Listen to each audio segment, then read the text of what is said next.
right. We are taking a look once again at all of the final goodbyes that were being made today as former President Jimmy Carter begins his laid-to-rest ceremonies at the start of the week. Those farewells for the late former President Jimmy Carter, who died earlier this week at his home in Georgia.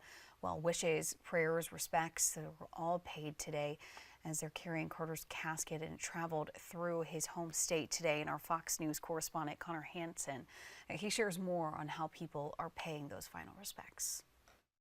Former President Jimmy Carter honored Saturday in his home state of Georgia, where he was born more than 100 years ago. Traveling across the state, Carter's casket stopped at key milestones in his life, showing his many different chapters and achievements. The start of 6 days of memorial services Saturday for America's longest-lived president. Jimmy Carter's Secret Service detail serving as his pallbearers as his flag-draped casket was loaded onto a hearse.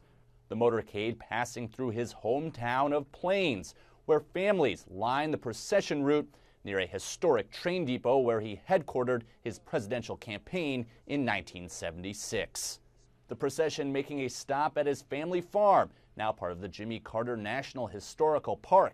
The old farm bell ringing 39 times to honor his place in history as America's 39th president.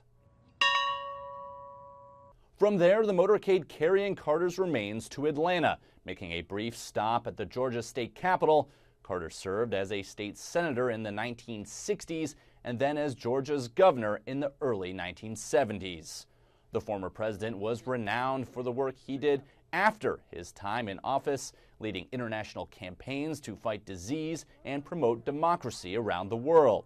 Those who knew him best reflecting on the legacy he leaves behind. To the values of trust, honesty, engagement, and a commitment to try to make the world a better place. That's really, at the end of the day, what President Carter has always been about.